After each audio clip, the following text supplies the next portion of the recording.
Hello guys, I am Himanshi. This is a 8th class geography in chapter 5 human resources. यदि आप मेरे channel पे नए हो तो चैनल को सब्सक्राइब जरूर कीजिए। इससे पहले जो भी चैप्टर मैंने कराए हैं उसकी पूरी प्लेलिस्ट आपको डिस्क्रिप्शन बॉक्स में मिल जाएगी, आप जाकर उसको देख सकते हो। तो इसमें स्टार्ट करते हैं हम ह्यूमन रिसोर्सेज, जिसको बोलते हैं मानव संसाधन। क्या बोलते हैं? हम बोलते हैं इसको मानव संसाधन। संसाधन का मतलब क्या होता है? ये एक हमारी कैपिटल की तरह हम इसको यूज़ करते हैं। जैसे हमारी मतलब जो भी हमारी नेचुरल रिसोर्सेज हैं, हमारी वाटर है, एयर है, मिल्स वगैरह है, तो ये भी सारे हमारी नेचुरल रिसोर्स है। इसलिए ह्यूमन को भी एक रिसोर्सेज कैपिटल के रूप में यूज़ किया है कि जो भी हमारी जो देश का जो प्रोटेक्शन है, देश की ग्रोथ है, वो हमारी जब तक हमारा जो ह्यूमन है इसका कंट्रीब्यूशन सही तरह से नहीं होगा तब तक वो हमारे देश की ग्रोथ नहीं होगी। इसलिए ह्यूमन को एक रिसोर्सेज के रूप में माना है। तो इसमें आगे हम पढ़ते हैं। तो इसमें दिया है कि जो पीपल आर नेशन, जो पीपल है हमारे राष्ट्र का ग्रेटेस्ट रिसोर्सेज है, काफ़ी महत्वपूर्ण संसाधन है। जो नेचर बाउंड्री तो become the significant only when the people find it is useful. तो नेचर प्राकृतिक बाउंड्री का मतलब होता है जो भी हमें ये उपहार दिए हैं या हमें जो भी हमें गिफ्टेड दिए हैं, प्राकृतिक से जो भी गिफ्ट दिया है, तो वे एक महत्वपूर्ण सिग्निफिकेंट मतलब वो एक महत्वपूर्ण तभी बनेंगे जब people find it is useful. जो लोग होते हैं उसका एक उपयोग को जब तक नहीं ढूंढेंगे, जब तक वो हमारे जो प्राकृतिक संसाधन वो हमारे महत्वपूर्ण नहीं हो सकते। तो ये जो ह्यूमन के पीपल ही उनको यूजफुल बनाते हैं, जो भी हमें प्राकृतिक रूप से उपहार मिले हैं। It is the people with their demand ability that in the turn into the resources। जब तक जो लोग हैं उनकी मांग करेंगे और उसको एक योग्य रूप से उन रिसोर्सेज को यूज़ कर मतलब अपनी योग्यता के अनुसार रिसोर्सेज को जो यूज़फुल तरीके से प्रेजेंट करेंगे, तो तभी वो हमारे क्या है रिसोर्सेज हमारे महत्वपूर्ण हो सकते हैं। अब ये कह रहे हैं कि hence human resources is the ultimate resources. अब यदि हम कहें कि जो ह्यूमन रिसोर्सेज है वो एक अल्टीमेट है जो ना समाप्त होने वाला। अल्टीमेट मतलब होता है ना समाप्त होने वाले रिसोर्सेज। तो ये है ultimate resources. Health educated motivated the people to develop the resources at the per their requirement. जो भी एक हेल्थी होगा, जिसका स्वास्थ्य अच्छा होगा, एजुकेटेड होगा, पढ़ा लिखा ह्यूमन होगा, या मोटिवेटेड होगा जो अपने आप से ही प्रेरित होगा किसी भी काम को करने के लिए, तो जो पीपल डेवलप वे ही विकासशील रिसोर्सेज होते हैं, संसाधन हो सकते हैं उनकी रिक्वायरमेंट के अकॉर्डिंग। मतलब क्या होता है कि जो हेल्थी लोग होते हैं, एजुकेटेड मोटिवेटेड लोग होते हैं, वो क्या होते हैं इन रिसोर्सेज को एक यूज़फुल बनाते हैं, अपनी रिक्वायरमेंट के अकॉर्डिंग उसको डिमांड करते हैं, उसकी मांग करते हैं, और इससे क्या होगा रिसोर्सेज का डेवलपमेंट होता है। वो कौन बनाता है इनको, डेवलपमेंट कौन करता है? वो हमारा ह्यूमन ही करता है। आगे देखते हैं कि जो human the resources like the other resources are not equally distributed over the world. मतलब कहते हैं कि जो ह्यूमन रिसोर्सेज है वो जो दूसरे तरह के रिसोर्सेज नेचुरल रिसोर्सेज कहते हैं कि वो एक तरह से एक मतलब बराबर रूप से या डिस्ट्रीब्यूट मतलब हर जो हमारा जो संसार होता है वो एक समांतर रूप से नहीं बटा होता। They differ in the there educational level, लेकिन वो अलग अलग होते हैं अपनी एजुकेशन लेवल के अनुसार, अपनी एज के अनुसार, अपने सेक्स के, अपने जेंडर के अनुसार। There the number of characteristics also the keeping the changes. और जो इनके नंबर होते हैं भाई, जहाँ पे एजुकेटेड लोग ज़्यादा होंगे या मतलब आपसे अनुभवी लोग ज़्यादा होंगे एज के अनुसार, मतलब वो क्या होंगे कि वो हमेशा क्या होता है उनकी कैरेक्टर विशेषता के अनुसार वो बदलाव होता चला जाता है। कि जहाँ पे जिस भी स्टेट में जो भी लोग ज़्यादा पढ़े लिखे एजुकेटेड वगैरह होता है, तो वहाँ का अपना पे ही वो क्या होगा डेवलपमेंट होगा।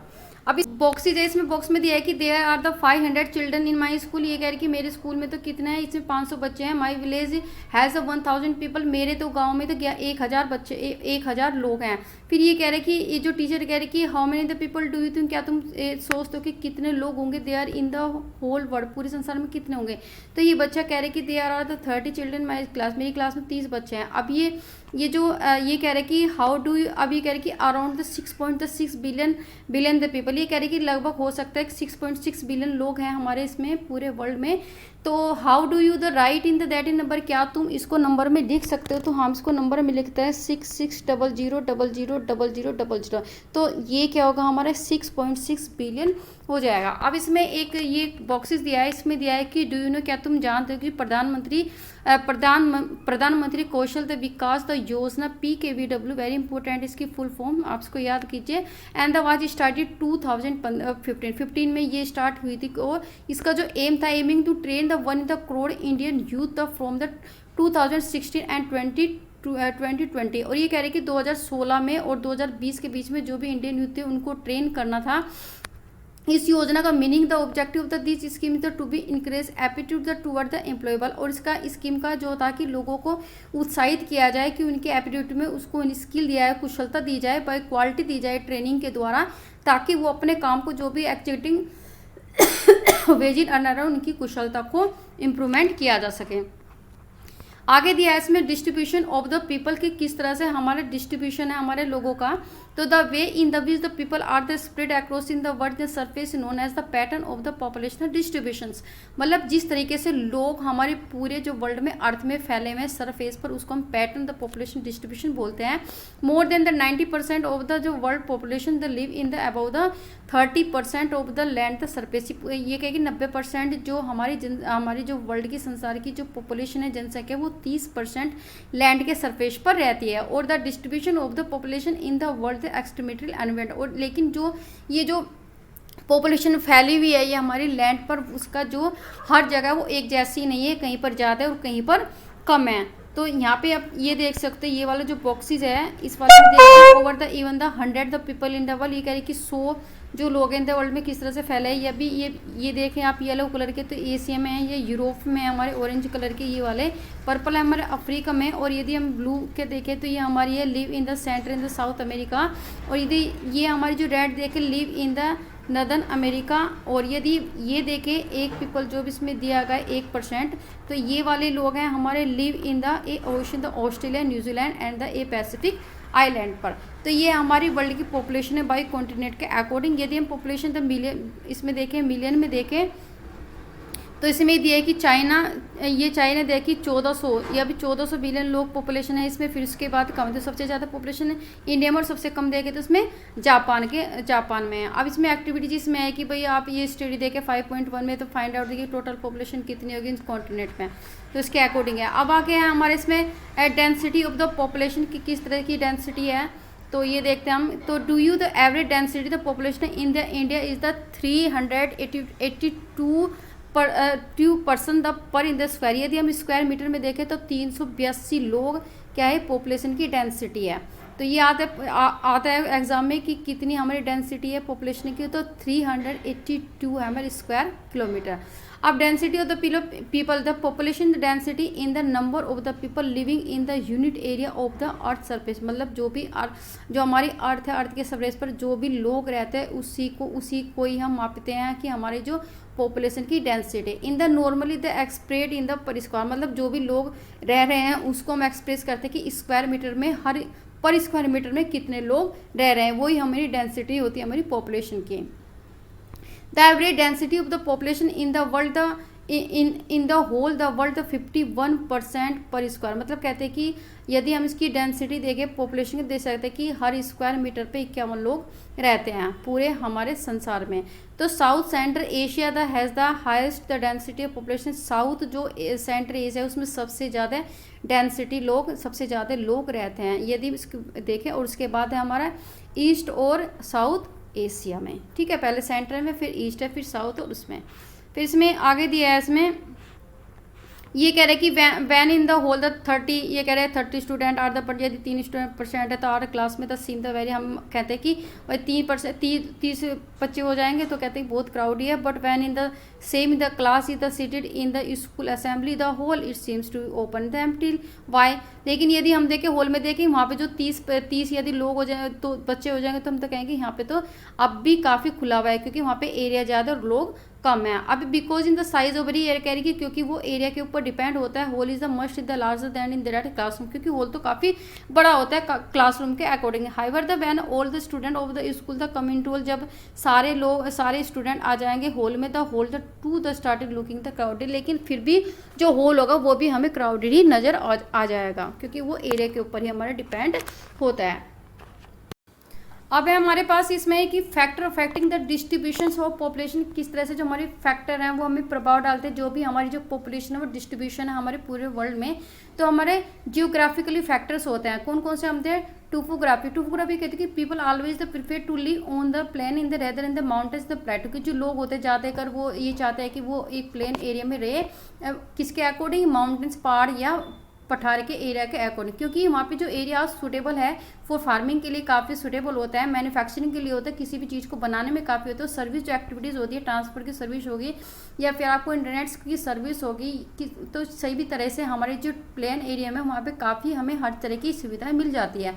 तो Ganga plain are the most in the density the populated in the area of the world, यदि कहते हैं कि कौन सा जो एरिया है हमारे गंगा में, जो गंगा का प्लेन एरिया है वहीं पे सबसे ज़्यादा पॉपुलेशन मिलती है, किसके according? While the mountains like at the Andes, यदि हम माउंटेन्स में देखें, जो हमारे एंडीज है, आल्प्स से हिमालय, वहाँ पे स्पार्सली पॉपुलेटेड, क्योंकि वहाँ पे बहुत ही कम जनसंख्या है, क्योंकि वहाँ पे क्या हाइट अगर वहाँ पे ट्रांसपोर्ट की सुविधा नहीं है, वहाँ पे मैन्युफैक्चरिंग नहीं है, फार्मिंग नहीं है, फर्टाइल भूमि नहीं है, तो वहाँ पे पानी वगैरह भी आसानी से काफ़ी डिफिकल्टीज में मिलता है, तो इसलिए वहाँ पे लोग कम पसंद करते हैं। दूसरा इसमें जो क्लाइमेट्स होती है, जो मौसम है, जो people usually the avoid the extremity climate, जो लोग होते हैं वो ज़्यादातर उन जगह को काफ़ी अवॉइड करते हैं, वहाँ रहना नहीं पसंद करते, जो काफ़ी वेरी हॉट होता है, काफ़ी गर्म होता है, काफ़ी ठंडा होता है। जैसे हमारा सारा डेजर्ट है, जो वहाँ पे काफ़ी गर्म एरिया होता है, काफ़ी पानी की समस्या होती है, गर्मी ज़्यादा होती है, तो पोलर रीजन होता है हमारा रशिया, कनाडा और अंटार्कटिका, यहाँ पे सबसे ज़्यादा ठंड होती है, तो इस वजह से इस तरह के एरिया में लोग रहना पसंद नहीं करते। सोयल क्या होते हैं? फर्टाइल, तो सोयल प्रोवाइड सुटेबल, तो फर्टाइल उपजाऊ जो भूमि होती है वहाँ पे लोग ज़्यादा मतलब रहना पसंद करते हैं, क्योंकि वो एग्रीकल्चर के लिए काफ़ी यूज़फुल होते हैं। फर्टाइल जो प्लेन्स सच है, तो गंगा है हमारा जो प्लेन एरिया हमारा गंगा ब्रह्मपुत्र का काफ़ी फर्टाइल है, वहाँ पे आसानी से खेती हो जाती है, लोगों की इनकम भी हो जाती है, पानी भी काफ़ी आसानी से मिल जाता है। होंग हिंग इन द चांग जियांग, जो हमारा होंग ही है और चांग जियांग है चाइना का, और नाइल है जो हमारा इजिप्ट का काफ़ी डेंसिटली पॉपुलेटेड एरिया है, यहाँ पे लोग ज़्यादा रहते हैं। अब वाटर क्या होता है कि जो पीपल प्रिफेर करता है कि जहाँ पे पानी ज़्यादा होता है, live in the area where in the fresh water is the easily available, जहाँ पे पीने का पानी काफ़ी अच्छी तरह से आपको मिल जाए, तो वहाँ पे लोग ज़्यादा रहना पसंद करते हैं। जो हमारे रिवर वैली है ऑफ द वर्ल्ड की डेंसिटली पॉपुलेटेड है, जहाँ पे डेजर्ट है द स्पायर पॉपुलेटेड, मतलब यदि हम देखें रिवर वैली देखें तो वहाँ पे ज़्यादा लोग रहते हैं, क्योंकि वहाँ पे पानी आसानी से मिल जाता है, खेतों के लिए पानी मिल जाता है। जबकि जो डेजर्ट है सूखा एरिया होता है, गर्मी ज़्यादा पड़ती है, पानी नहीं मिलता, तो वहाँ पे लोग कम रहते हैं। अब मिनरल्स क्या होता है कि air in the minerals the deposit are in the more populated, मतलब जहाँ पे एरिया मिनरल्स होते हैं, अब मतलब जो भी पूरी खान वगैरह होती है, खादान होते हैं, वो मिनरल्स होते हैं, तो ये जहाँ पे मिलते हैं वहाँ पे लोग ज़्यादा रहते हैं। जैसे डायमंड माइंस है हमारी हीरे की जो खान है साउथ अफ्रीका में है, या डिस्कवरी मतलब जहाँ पे खोज हो रही है, तेल की खोज हो रही है मिडल हमारा एस में, तो lead to settling the people of the this area, और लोग बाग धीरे धीरे इन एरिया पर ज़्यादा रहना पसंद कर रहे हैं। एक यहाँ पे एक एक्टिविटीज है कि हमें देखना 5.2 में जो भी वो दिया हुआ था, हमें एक फिगर दिया, तो उसमें हमें देखना है कि कौन कौन सी कंट्री एशिया में आते हैं, फिर हम उसको वर्ल्ड में मैप में उसको हमें कलर करना है। फिर आगे हमारे इसमें आया कि सोशल और कल्चरल जो इकोनॉमिक फैक्टर होते हैं वो भी काफ़ी अफेक्टेड करते हैं हमारे लोगों के रहने के लिए। जहाँ पे जो social area are the better the housing, भाई जहाँ पे सोशल है एरिया है कि बेटर हाउसिंग, वहाँ पे लोग घर आसानी से बन जाते हैं, काफ़ी अच्छे बन जाते हैं, एजुकेशन मिल जाती है लोगों को।